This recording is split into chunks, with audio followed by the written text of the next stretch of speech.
Start by asking you all, as it is a very busy session, to turn your phones on silent. It's very distracting when you're up on stage and a ringtone goes off. So if you haven't done so already, please just flick that switch onto silent. However, we do encourage you to share any content or photos from the session today. Our Twitter handle is ZJaipur Literature Festival or hashtag ZJLF. There will be a 10-minute Q&A after the session, but please keep your questions concise and only questions, no comments, please. The author will be outside on our left-hand side between here and Batak for a book signing afterwards, so if you have purchased a book from the bookshop or would like to go and purchase one afterwards, you can do that and have it signed and ask any further questions. So without further ado, I would like to invite our guests on stage. We are here to see The Street of Eternal Happiness. Please welcome Rob Schmitz, introduced by Samanth Subramanian. Thank you.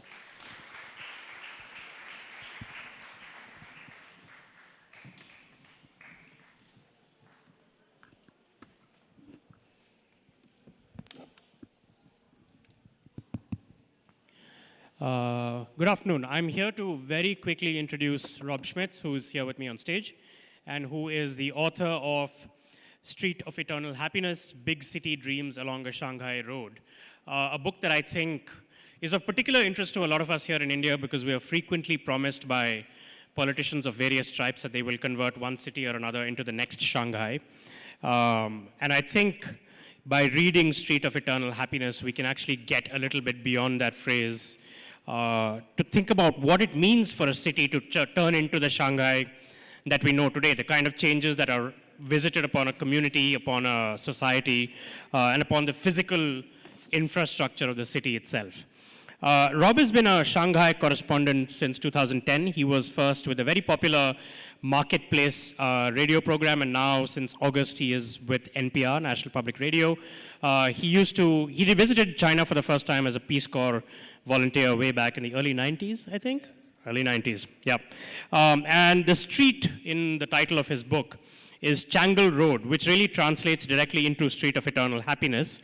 It's a road that's about 3 kilometers long, and it has large shopping districts and restaurant areas, and these are interspersed with tinier residential alleys. So Rob, in the best traditions of narrative nonfiction, decides to write about the people who live along this road, write about them with empathy, humanely, sort of patiently investigating their past and their present, to chronicle how their lives have changed as the city has changed around them. The book also reveals to a large extent how people are often confused by the so-called dreams that their governments drum up for their particular nations. A lot of this book is about the progress and the contours of the quote-unquote Chinese dream. And there's a really nice moment where one of Rob's subjects, who has his house demolished to make way for a much larger real estate development, has a telling and heartbreaking line. He says, "The government talks about the Chinese dream, but whose dream is it?" I think increasingly in China and in India and other parts of the world, that question is going to be asked more and more. So I think it's really relevant that we listen to Rob and his story of Shanghai today. And with that introduction, I'm just going to hand it over to Rob. Rob has a presentation. We'll go for about 25 minutes, I think, and then we'll do a short Q&A, and then we'll go to the audience for more questions. Thanks a lot, Samanth, and thank you all for coming today. This is an incredible event. Thanks to the organizers here, too. This is my first time in India, surprisingly, and the differences that I'm seeing, between India and China and the similarities are pretty interesting. So I want to talk a little bit about the book itself because, I imagine that many of you haven't read it. As Samanth mentioned, I first came to China 20 years ago. I was a Peace Corps volunteer. The Peace Corps is an organization of the US government that sends volunteers throughout the developing world. I had majored in Spanish literature, and I wanted to go to South America. And when I applied for the Peace Corps, I think I wrote in very big block letters, "Please send me to Spanish-speaking country," and they sent me to China. I didn't speak a word of Chinese, and I found myself suddenly in rural Sichuan province in 1996, the first foreigner to live in the city where I lived since before 1949, before the Communist Revolution. So it was a pretty amazing experience, and I think it, in many ways, inspired me to become a journalist. ever since then, I've come back to China over and over, and finally in 2010, I came as Marketplace's correspondent. Throughout that time, I read a lot of China books. And part of the reason that I wrote this book was because I sort of felt like a lot of the China books that you see out there are sort of told, I think, either through the Western lens, through this lens of democracy, when will it become democratic, human rights, things that the West holds dear, values, liberal values that the West holds dear, and sort of imposing it on China. Or the other sort of genre of China books tended to be looking at the Communist Party and how bad and awful the Communist Party was. Especially, there's an entire genre, of course, of books about Mao and you know, how dreadful he was in his campaigns.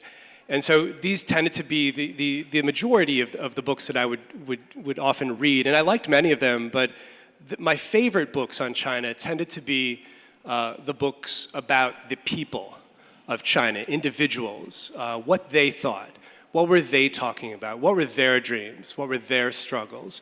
Because there, of course, are 1.4 almost billion people in China, and they have their own thoughts too, regardless of what the West thinks about them, regardless of what the party thinks about them. So the other reason I wrote this book is that living in Shanghai, most of the books about Shanghai have to do with the 1920s and 1930s in Shanghai. That was a time when you know, foreign powers divided up Shanghai, and it was basically run like a colony.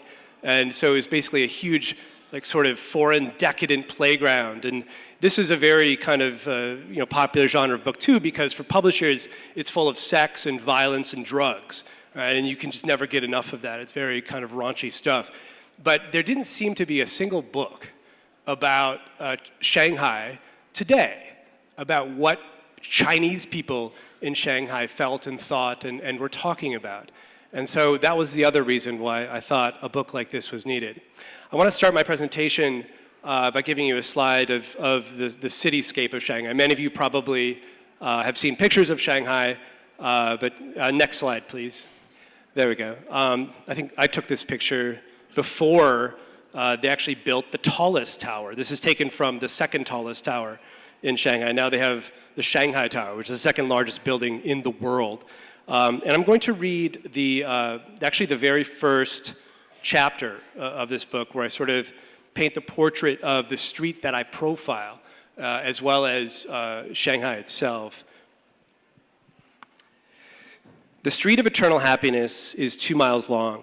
In the winter, when its tangled trees are naked of foliage, you can see past their branches and catch a view of the city's signature skyline in the distance, the Jinmao Tower, the Shanghai World Financial Center, and Shanghai Tower.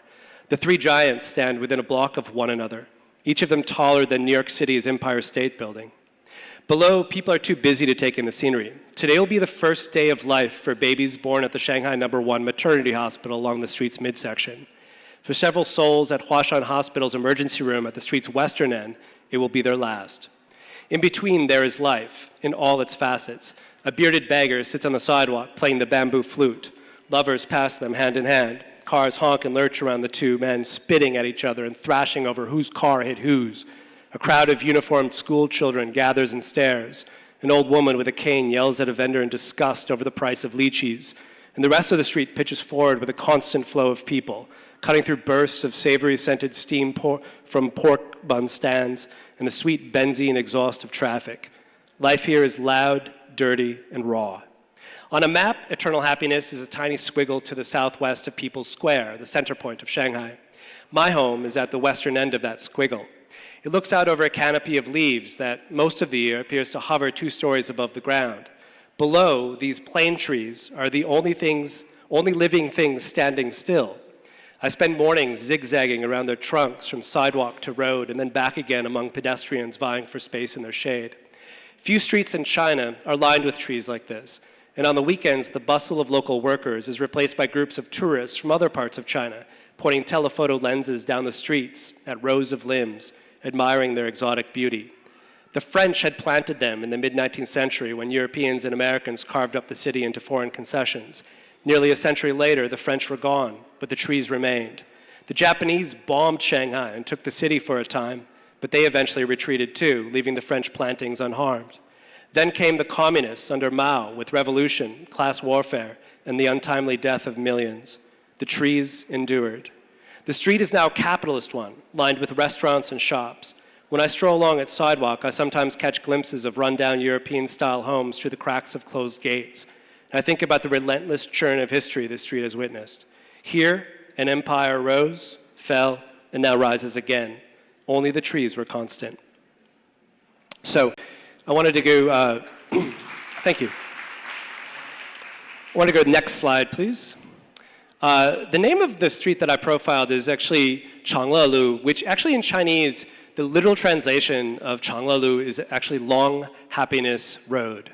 I changed it to Street of Eternal Happiness, partly because I started doing this book by doing a radio series, and I wanted it to sound sort of less, the English Long Happiness Road is a little awkward, and so I wanted it to have a better sound, and it sort of means the same thing. Next slide, please. But the trees that I talked about in my intro, here they are. The French planted them in the 19th century, and they're spaced about 10 meters, about 15 feet apart. Sorry, I'm not using the metric system.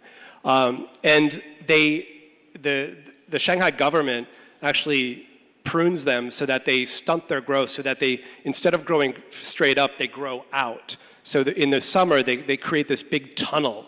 And it's really nice in the summer because Shanghai summers are really hot and humid, and it protects you from the rain. It also protects you from the sun. And so it's a really nice feature of the city. Next slide, please. The street is also full of what are called lilongs, which are alleyways where a lot of the life is, where a lot of people live, just normal, everyday Shanghainese. Next slide. I'm going to talk a little bit about the characters that I focused on. I have, next slide, please. I focused on, there are basically 5 main narratives in this story, 5 main characters. My first main character, his name is CK, and he's the youngest character in my book. He was born in the 1980s. He's a boy, when he was a boy, at 11 years old, he survived a suicide attempt. He tried to kill himself. He had a pretty miserable childhood in a really industrial area of China where there didn't seem to be much hope. He also had very, very difficult parents who would kind of make him feel terrible constantly, verbally abuse him, and he also had parents who, a father who would hit his mother a lot. CK, after his suicide attempt, became very serious about studying, and he did quite well, and he did very well on the National College Entrance Examination. He left his gritty industrial town, and he started to study the accordion, which at the time it was still sort of known as a socialist, communist sort of instrument, right, from Eastern Europe, from the Eastern Bloc. And so it was, everyone seemed to have an accordion back in the 1980s. So he started playing the accordion. He became quite good. He ended up moving to Shanghai, where he, after he left a state-owned factory, which actually was a really good job and had a very good pension, but he wasn't happy there because he felt like he wasn't learning anything. And so he took a very big risk, and he just quit. His parents were livid. Because you don't walk away from a job like that in China because you're assured a pension for the rest of your life.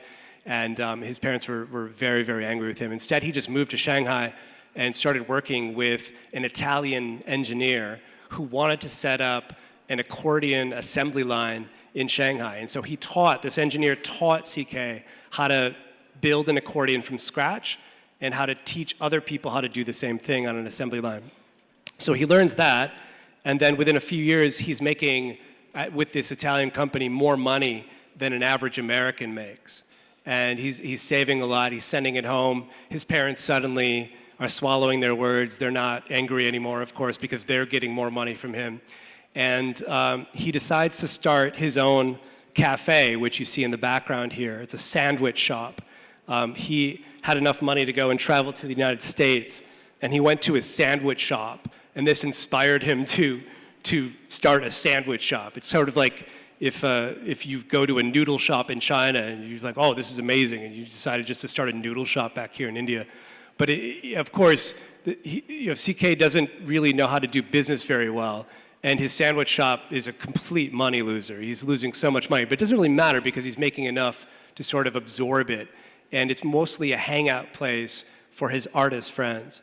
But CK's journey in this book is becomes a religious one. He becomes very deeply spiritual. He finds a Buddhist master, a Buddhist monk in the countryside that he follows, and the narrative of him sort of follows a very spiritual path. What was interesting was that, many people CK's age right now in China are starting to go towards religion.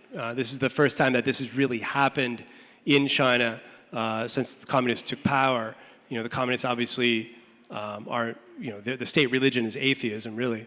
And more young Chinese are becoming Buddhist, becoming Christian, and following those paths, which I thought was really interesting. Next slide, please. My second character is actually not, it's actually a place. This is the view from my apartment in Shanghai. And when I moved in with my wife, we sort of looked outside and we thought, what is this? Because here we were in the biggest city in China, in one of the nicest neighborhoods in China, and here was this enormous empty lot, just overgrown, full of stray cats, full of rats, and full of partially demolished homes where people were still sort of walking in and out of. People lived in these homes. And we thought to ourselves, this is very odd. And so I started asking around the neighborhood, what happened here? And so this part of the book is about the story of this lane called Maggie Lane, which was built in the 1930s. And during the early 2000s, when Shanghai was building itself for the World's Fair in 2010, they started to basically raise entire neighborhoods to make way for nicer, luxurious apartments. And this was one of the few places that went very, very wrong. When they started to try and get people to leave this area, they did all kinds of things. They weren't offering that much money to people, so people didn't want to move. And so there were still about 24 holdouts at a certain point. And demolition crews started to, in desperation, set fire to people's buildings while they were in them to try and get them to force them to get out. Well, this happened in one of the houses of an elderly couple who couldn't move very fast, and they were burned to death in their beds one night. And the man was actually a military. He was a war veteran for China. He had fought for the Chinese against the Koreans in North Korea. And he was in his 80s. And this became international news in China at the time. And so the city government didn't know what to do because they were trying to prepare for the World's Fair, and the World's Fair motto was better city, better life. And here was this razed, burned out neighborhood with a double murder thanks to the city. And so the city didn't know what to do, so they just built a wall around it. They did whatever Chinese rulers have done in the past when they're not sure how to handle something. They just built an entire big wall around it. Next slide, please. And this gentleman and his wife here, they are sort of the leaders of this neighborhood because this neighborhood still has people because they allowed the people who kept fighting to stay inside their partially demolished homes. And so this part of the book is about their struggle and their dreams. Next slide, please. And what's interesting about the wall that they created, next slide, please, is that it's now covered with propaganda. And if you can read Chinese, you can read there that this is propaganda for the current Chinese ruler, Xi Jinping, and his guiding principle right now is called the 中国梦, which is the Chinese dream. And so it's covered with all of these Chinese dreams. Actually, it says 中国梦,我的梦, and it's Chinese dream, my dream. And so it's covered with all this propaganda, which is sort of ironic, and I thought that was kind of interesting. Next slide, please. The third character in the books is a married couple who grew up in the 1950s. They were both born around the time of the Communist Revolution, and they grew up under Mao. And they met in the region of Xinjiang, which is in China's far northwest. They were one of the first colonizers of that area because when the communists took over, Xinjiang really wasn't, it was sort of vague whether it was a part of China or not. And so China immediately sent as many people as it could to try and make sure that they could fortify this area. They were part of that. One of them, their names are Auntie Fu and Uncle Feng. They spent most of their lives in Xinjiang working on what are called bingtuan. These are military kind of garrisons where they would build dams, build roads, and all sorts of things like that. And they got a good pension, and so they came back to Shanghai. But their generation, because they went through famine, a terrible famine in the late 50s and 60s, the Cultural Revolution, which was a horrible political campaign, they really never learned how to make money in today's China. And so here they were in Shanghai, in modern Shanghai, really with no ability to be able to make money. And so Auntie Fu decides that what she's going to do is she's going to get involved in a bunch of pyramid schemes. And so she drags me to all of these investment meetings where she's being scammed, but she's also scamming other people, and they're trying to scam me. And for all sorts of ridiculous sort of products that they're trying to sell to everyone. And so I'm going to all these meetings with her, and meanwhile, her husband, who sells these kind of onion pancakes from his kitchen window, is very angry with his wife because he believes his wife is lazy and she believes that she can get rich very quickly, but that he believes in hard work. And so they're always arguing. And so the reason I show this picture is because Auntie Fu and Uncle Feng really have no money. And the items of most value in their home, in their one-room home, are these two televisions. They have two televisions because they cannot agree on what to watch. And they argue constantly, and so when they're not arguing, they turn on both of their televisions at the same time, they turn up the volume all the way, and it's as if the televisions sort of continue this long-running argument together, and it's pretty amazing. So whenever I went over there, they were constantly watching two programs, and it was sort of like madness. It was hard to really concentrate. Next slide, please. So this book began as a radio series, and I had friends in Shanghai who heard the series, and these friends of mine are folks who collect antiques, and they were able to, one day when they heard my series, they said, you know, we've got all of these letters. They had found a shoebox full of letters at a junk shop in my neighborhood, and all of them were addressed to the Street of Eternal Happiness, to Changlalu. And they said, you know, you should look at these. And so I did. And so there were more than 100 letters, and with the help of my assistant, we translated all of them. They were between a husband who had, in 1957, been arrested as a capitalist because he was, prior to the Communist Revolution, he had his own factory, and the state managers arrested him and threw him in prison, and threw him in a labor prison. And the letters are between him and his wife, who is stuck on the street in their home with their 7 children. And so the letters chronicle a 40-year period where he's in prison and his wife is with no money trying to survive with her children. And she has to give the youngest child away. And it's a very interesting story. I ended up looking for these people after I read all the letters. And I found the youngest son, but I didn't find him in Shanghai. I found him in New York City.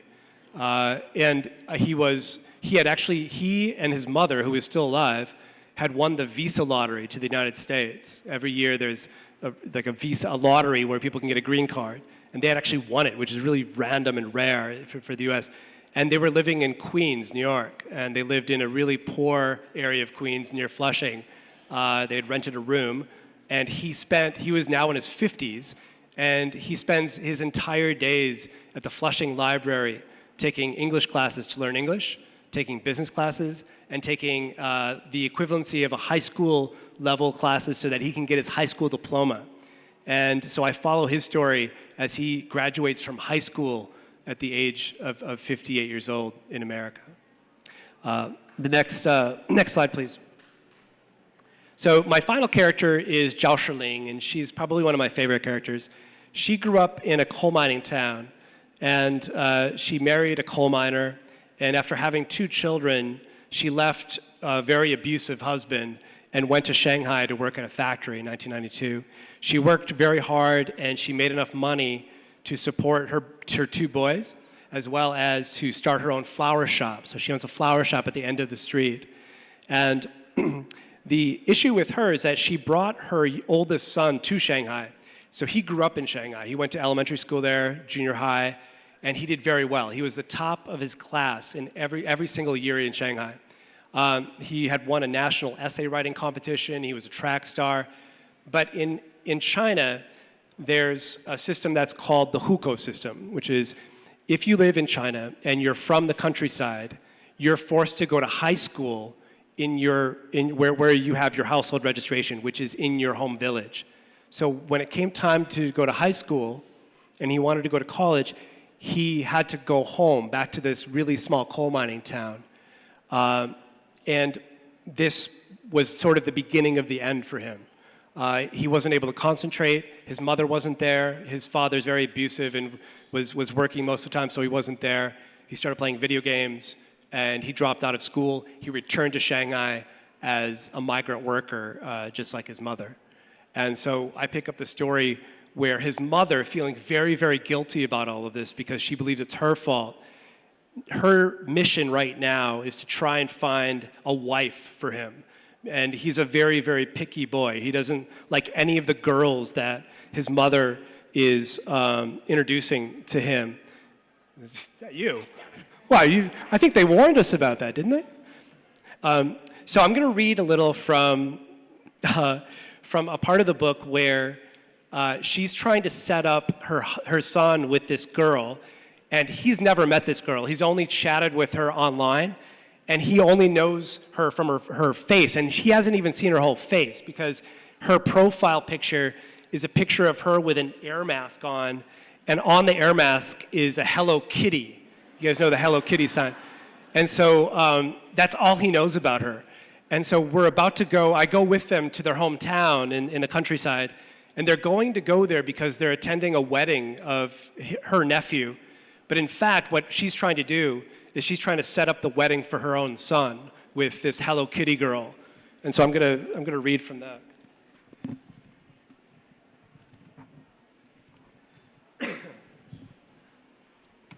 So at this point in the book, the son, whose name is Big Son, he's attempted to he's met Hello Kitty for the first time, met her parents, and her parents hated him, and it was a complete failure. And so he comes back and he's really dejected, and Zhao, his mom, is very angry with him because she just thinks he's hopeless.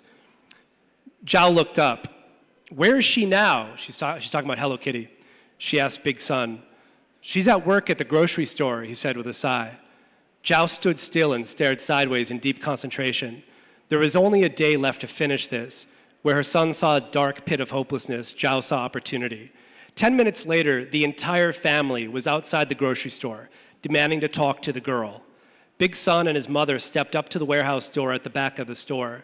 The rest of us retreated half a block away, trying to look inconspicuous.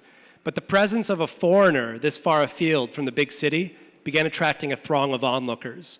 Lao Wai, someone yelled. Foreigner! And then there were more yells. Zhao nodded her head, and Big Son knocked.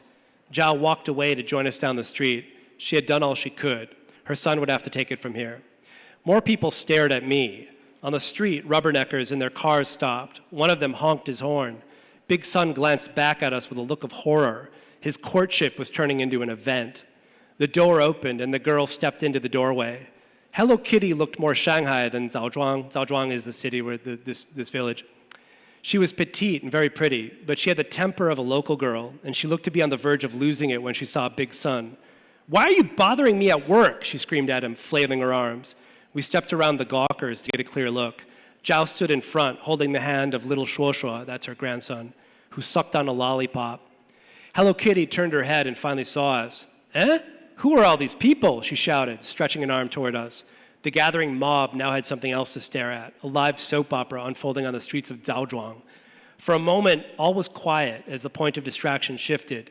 The only sound was a loud slurping from Shuoshua, who was busy with his lollipop. Big Son looked dumbstruck by the scene, unable to answer. Hello Kitty flew into a rage. What the hell's going on here? She yelled in exasperation. What is this? You're going to get me in trouble. Big Son suddenly found his voice. He stammered that he only wanted to invite her to his cousin's wedding. This prompted more frantic screaming. Zhao watched the scene she had created, shaking her head. Big Sun is useless, she said under her breath. It's not difficult to find a wife here, but it's so difficult for him. He's useless. More screams. The mob slowly surrounded the two, eager to watch a fight. This seemed to energize Hello Kitty, and she yelled even louder at Big Sun. He nervously glanced at the people surrounding him, hands in his pocket, mortified. Girls here are more interested in scoundrels who waste their money on booze, gambling, and prostitutes, Zhao said out of the side of her mouth to me while watching her son. Big Sun's too much of a nice guy, his mother said sympathetically. He's too innocent, too honest. He's useless. The girl slammed the door in Big Sun's face. He stared at it for a few seconds, pondering whether to knock again, but persistence wasn't in his nature. The crowd dispersed, disappointed with the abrupt ending. Big Sun turned and walked toward us, his head sunken into his chest. She's not coming, he grumbled, stating the obvious. Before we got into a waiting cab, Big Sun glanced one last time at the warehouse door. Goodbye, Kitty. So that's it.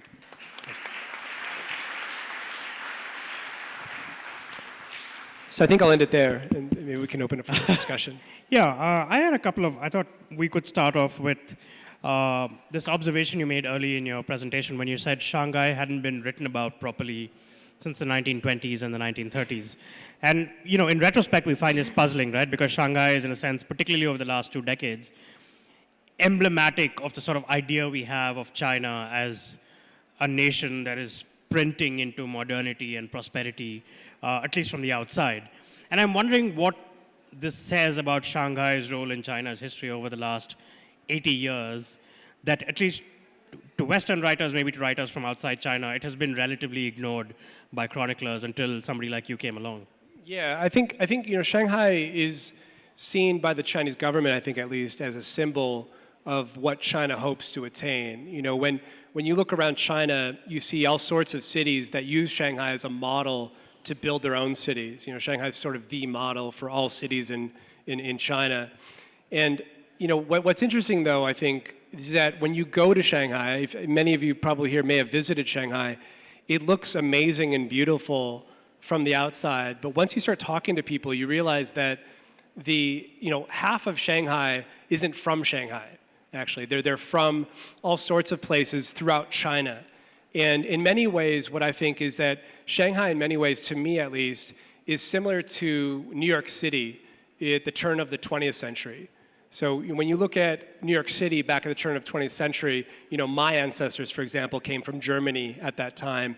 And a lot of people came to Ellis Island. A lot of the immigrants that now make up most of America came to New York at that time. And you had this mix of Germans, British, Irish, Italians, French, and they were all speaking, you know, different languages. And Shanghai, in many ways, is that as well, because you have people from Sichuan, from Hunan, from Fujian, and these are all, they all speak very different languages as well, because these are dialects that are almost unintelligible with each other, almost as unintelligible or just as unintelligible as Spanish is from French. And so they can't communicate with each other, they sort of segregate themselves, and they try and help each other as much as they can. So, you know, this city, even though it's gone under an incredible change, economic change, that no other city really has done, you know, is probably in the history of civilization, that change, I think, has had a tremendous impact socially on how people see themselves, and I think that there's a lot of trauma psychologically as well because of the changes that have happened. You talk to most people in Shanghai, I would say that, if you ask them, are you happy? First of all, that's a very strange question to ask most Chinese because they never think about that. They go, of course I'm not happy. There's always more to get. There's always more to make. There's always, and I think that's especially true in Shanghai, where I think that if you ask people, how are you feeling now? Usually the answer is, 压力很大, which means the pressure is great. The pressure is too great. I feel too much pressure to make money. Yeah. And is there something about Shanghai itself that made it particularly ripe to transform this rapidly? I mean, to sort of absorb all this top-down change that was imposed on it by the government and to accept it and to transform as quickly as it did? I think a lot of it had to do with the fact that Shanghai had been built by foreigners. And you had this infrastructure that was already there in many ways. And so you had, for example, the Bund, which is this famous walkway that the British and French and Europeans built around the turn of the 20th century. And it looks European. It doesn't look like a Chinese city. It looks like a European city in many ways. And so you had this infrastructure. You also had this history in Shanghai of ideas of the West meeting ideas of the East. And you had that competition not only of ideas, but also of making money. I mean, Shanghai's always been capitalism is its heart, and making money is at its heart. And so you had these ways to make money and ideas and marketing devices that were both from the West, from the East, mixing with each other. So this is truly the first city in China where East meets West. I mean, in fact, some of the parallels with Bombay, with Mumbai are inescapable, right? I mean, the South Bombay part of the city, right, which was built by the Europeans, the sort of ingrained capitalism in its DNA. Mumbai and Shanghai are oftentimes compared. Right. I had one question on sort of the form of the book itself, and then we'll move to the audience. It's interesting to me and I'm wondering what kind of pressures you faced as a storyteller writing about these people in Shanghai to make them representative in some way or the other of Shanghai, of China itself. I mean, this is the eternal dilemma between, sort of when you're telling an individual story, do you just tell an individual story and prize it for its uniqueness? Or as a journalist or as a chronicler of a country itself, do you sort of try to expand it to make it symbolic, to make it representative of the country and the change that it's going through? Or did you just find that in the lives of these people, there was sort of a happy coincidence of these two trends? I think it's the latter. I mean, I think I didn't set out to try and write a book that symbolized all of Shanghai or even China. What I wanted to do was find people who would allow me in their lives so that I could hang out with them over a 4-year period and be a fly on the wall and see what their lives were like. What were they dreaming about? What were the struggles that they had? What were the challenges that they had? What had happened in their history that had made them who they are, and where did they see themselves in today's China? I think what for me was important was to choose people of different generations in China, because China has changed so quickly over such a short amount of time, generational differences happen about every 5 or 6 years instead of every 20 or 30 years. So you have completely different types of people every 5 or 6 years, and it's really interesting. The way that they think, the way that they see the world, how they interact is very different from the generation before it. And so I was trying to be cognizant of that, and I wanted to sort of represent an older generation as well as a younger generation and people in between as well. Okay. I'm not sure how much time we have left. There's a volunteer who can quickly tell me how much time we have. We'll take 20 minutes. Okay, so we have some time for questions from the audience. If you could please keep your questions really short, make sure it's a question as opposed to a commentary on China and India. And there'll be a mic that comes around to you, and Rob will take your questions. Over there, just in front to start. Hi. So we talked about India and China because mostly both the countries are talked in the same breath, because we aspire to achieve what China has achieved in terms of economic success. But you talked about a lot of bad consequences like income inequality and social divide. So do you think that we can really achieve as a country, I'm talking about India, without those bad consequences, without suffering, making our, citizens suffer?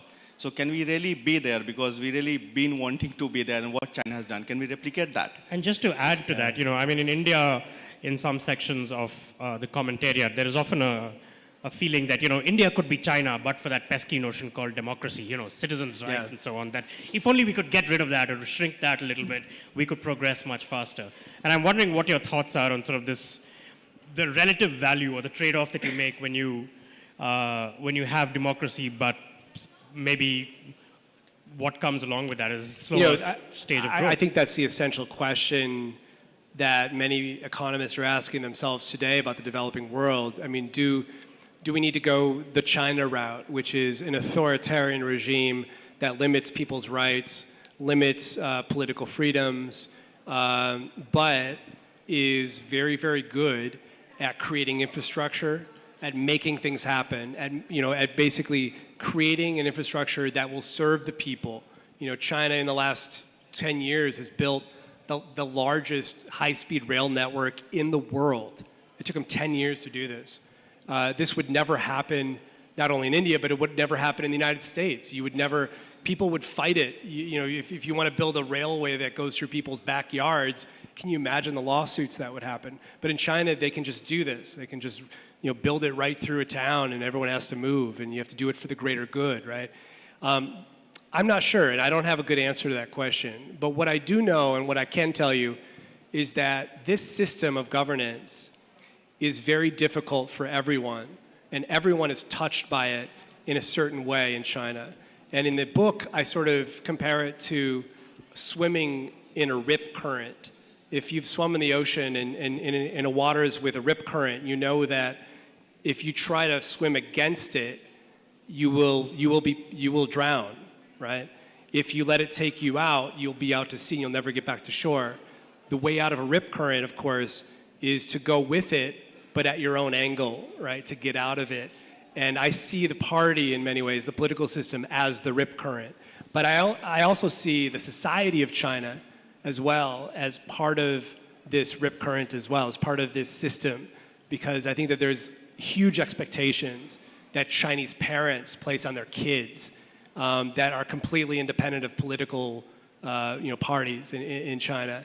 And so it's not just a political system. I think it's a cultural system in many ways. And I also think it's a cultural system that allows for this type of sort of growth, this ramshot growth where it just pushes it down your throat.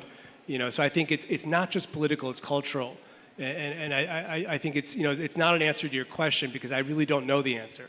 But would it work here? It might, but I think that there are a lot of people would be suffering because of it. Let's go over here and then we'll go to the back. So there's a gentleman over here. In your choice of characters, there is one thing I think you probably missed out when you're talking in terms of pressure. Is the pressure coming from one child rule that one couple has to take care of two couples as old parents, Or is it because since you just have only child, there is increase of pressure? Or could you find some character or how the city handled the one-child rule and the life evolved around it and how it could have been different if the one-child rule didn't exist? You're talking about the one-child policy, is that right? Yeah. Well, I think that obviously has a lot to do with the pressure that people who grew up in that generation feel. But we have to remember that the one-child policy is followed only in urban areas in China in the 1980s and 90s and up until about a year ago. That is only a certain segment of China. Most of China didn't really. There were a lot of sort of loopholes for that rule. So, for example, Zhao, the flower lady, she has 2 sons, right? She was able to do that. She paid a fine, I think. But she, there are areas of China that don't have this rule. But I do think that for that generation, there's definitely a lot of pressure because, they have 4 grandparents and 2 parents, and they're looking at this poor kid to basically make more money than all of them and to support all of them when they're older.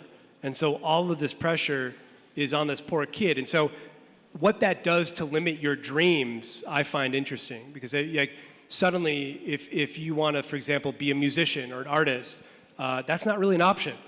You have to do something that's going to make money. You're going to have to be making calculated sort of decisions that are going to pay off later in your life. And so that's why I think that there's not a lot of risk, in that generation. But what I've also found in China is that the people like CK, who I mentioned, who make it and who actually make a lot of money, they've always made risks. And if you have to take a risk in China if you're going to make money in some ways. And so it's sort of a conundrum, I think. Over here, I think there was a lady just near the air cooler who had a question.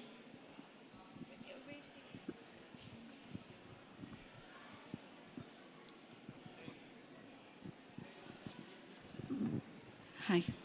Yeah, so I've been listening to Marketplace for years, so great program. Thank you so much. It's wonderful.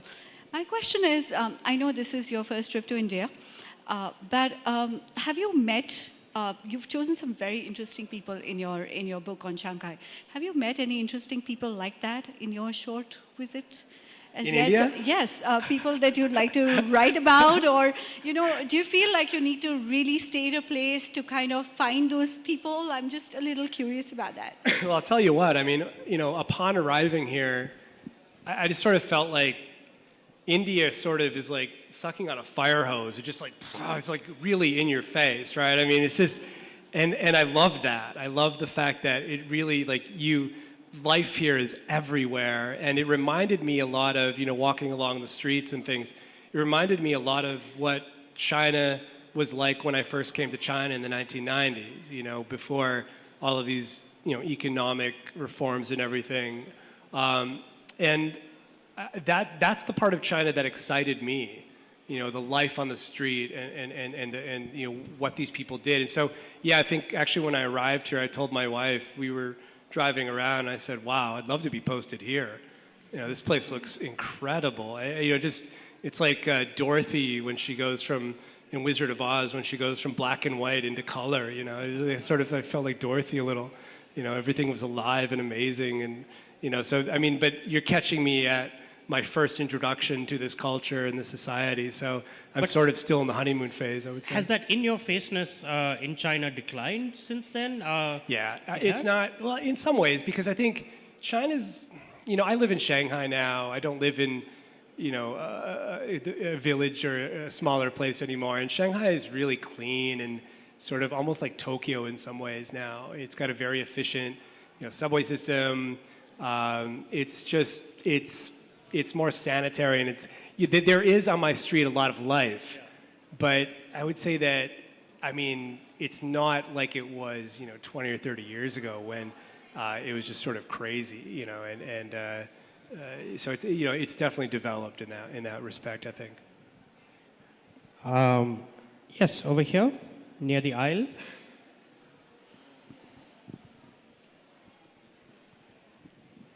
I wanted to ask specifically on China. Your characters are quite insular in the sense that it is about survival. It is about the next day. Will I be around? I want to see my son married off. But do Chinese, and I know it may be an overgeneralization, do they care enough about global politics? Does Trump worries all of us? Are the Chinese people worried as opposed to the Chinese state? That's an excellent, excellent question. I think that for the most part, no, they're not thinking about that. And I think part of the reason of that is that when you look at how politics works in China, it doesn't pay off to get involved in politics.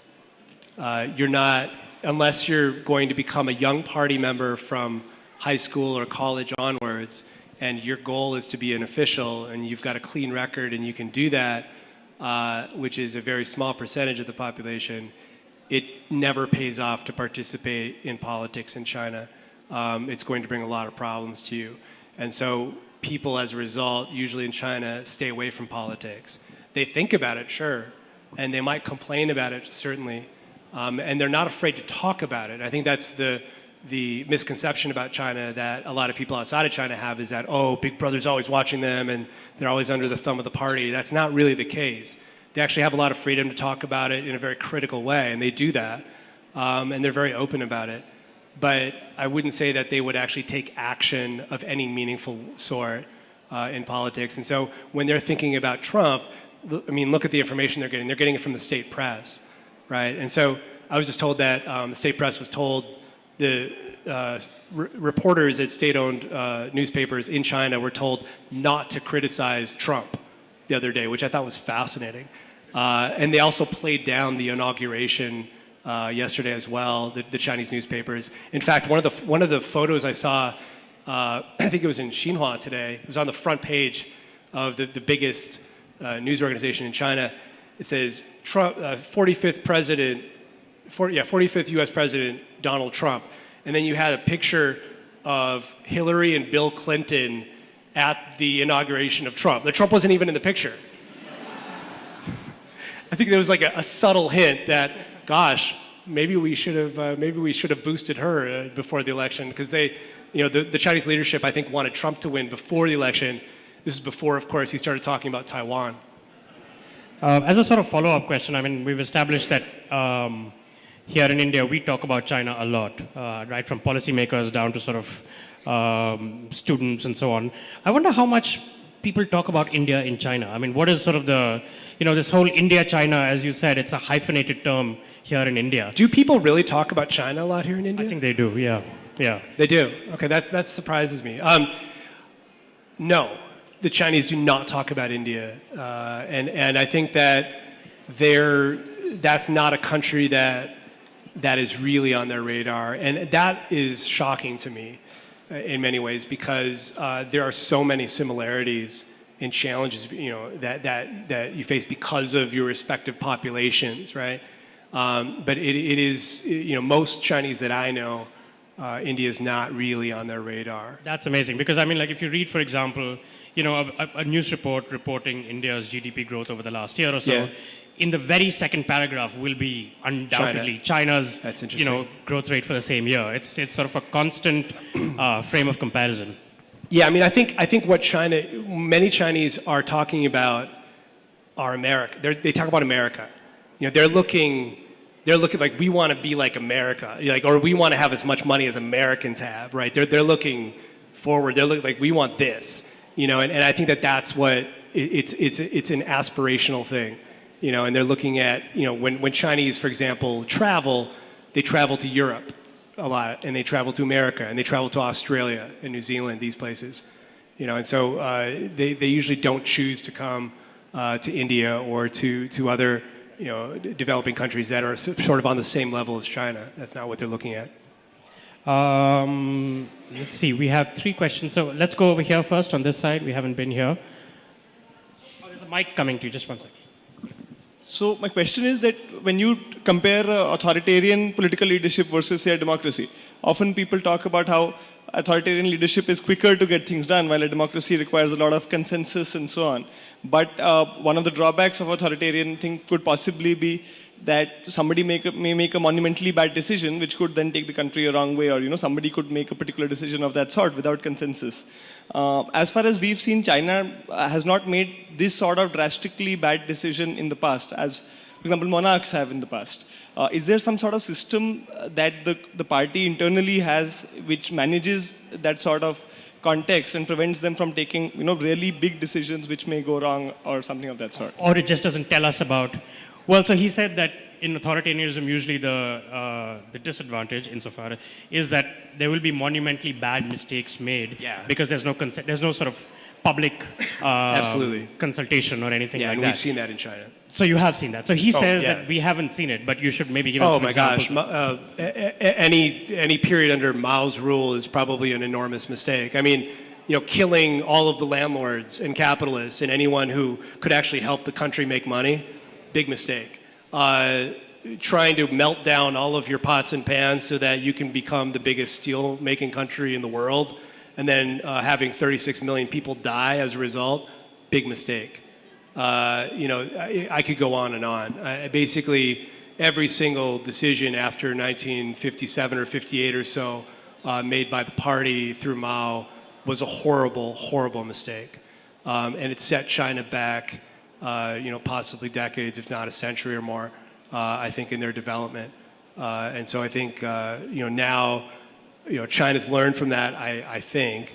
But, my biggest fear in some ways is that because these parts of their history are not talked about and banned from even discussing in many ways in the schools, and you can't read books about it inside of China, and many Chinese don't even know about it, that they could repeat these mistakes someday, maybe, if they had another ruler who was as power hungry and, like Mao. I worry about that. We have 5 minutes, so let's take 2 questions. There's one gentleman at the very back, and then lady sort of, again, near the air cooler. So we'll just take these 2 questions, and then we'll wrap up. If we can just get back to your book, my question is, the lives you followed, the characters you followed, was it difficult to get into their lives? Did you face any resistance? That was one. And the other, were there others you followed but which you haven't actually mentioned in the book? Yeah, that's a good question. Well, when I first reported this, this for the book, I was actually reporting a radio series, so I had a microphone. And so when I came to people's homes, it was a foreigner, this white guy with a microphone. So it's pretty clear what the stakes were right away, and I got a lot of like, no way, I'm not talking to you. But, I got probably more people who, when they realized that I wasn't talking about politics or anything like that I wanted to talk about them. They seemed interested in that. And so it wasn't that difficult, honestly. There were a few people who I wanted to profile for the book who ended up pulling out. There was a gentleman who was pretty interesting who ran a clothing shop, and he had his sister who was sort of very protective of him. She didn't want him to be part of the book. He did, but she didn't. He was gay. He was a gay clothing shop owner, and he was out of the closet, and his sister was deeply ashamed of the fact that he was openly gay and that it would bring shame to the family. And so she said, no way. He's definitely not being part of your book. And so she kicked me out of there. She's pretty rough. And two of the characters, so Auntie Fu and Uncle Feng, I changed their names. I didn't use their real names nor their real address in the book because they were involved in all sorts of illegal Ponzi schemes that I didn't want them to get in trouble about. And then they actually they didn't ask me to do that. I did it myself because I wanted to protect them. And then the son of the father who wrote those letters that I talked about in New York, he didn't want the family's name used either because of political ramifications, and that was obviously a natural request too. Yeah. Last question over here. The lady who has her hand up. Yeah, right next to. Yep. The air cooler. Oh, there's a mic there. Yeah, we are the air cooler ladies, like Hello Kitty. So my question was, what kind of color do you miss? When you said you came into India, it was like, you walked into, yeah. So is the color of sound, is the color of, I don't know, because I haven't been to Shanghai, but I've been to Beijing, and there was no smile on anybody's face, whether it was in the streets or whether it was in the, the underground, the train. I come from Bombay, where we also take the train, and we're like millions, but then we're smiling, we're laughing, we're right. talking, we're living. I felt that absence in Beijing, so I would love to know what is it that made you say that, That's actually a very good question to end the Street of Eternal Happiness session. Yeah, and I think you just pointed out one of them. I think that you don't see people smiling. That's not a natural thing to do. You're making money. You're busy. You're working. You've got pressures that nobody else in this world has. I mean, honestly, the hardest working people I've ever met were Chinese people. They work extremely hard. They work around the clock. They do not stop working. They do not have any leisure activities, generally speaking. If you're a kid, you're studying all night so that you can someday ace the test and get a chance to get a good job. If you're a parent or an adult, you're trying to get your piece of the economic pie, which is, I would say, slowly dwindling in China right now. So, yeah, there's not much happiness, partly because I think people are so focused on making money and improving the lot for their families. India, of course, is a completely different culture with religion, rich in music. You don't see much music in China. You don't see street performers. This is actually one of the biggest shocks. Whenever I go home and I go to New York City and go to the subway, you're seeing subway performers constantly throughout New York subway stations, and that is always so lovely to see. But you just don't see that in China. They would never allow that. It would cause problems. It might cause a crowd, and then, God forbid, what if the crowd got violent? So there's this social order that is constantly sought after by authorities and by police. But so I think in some ways, when I'm talking about it, I'm talking about that. Like there's a lack of spontaneity, I think, in the culture that is sort of depressing in some ways.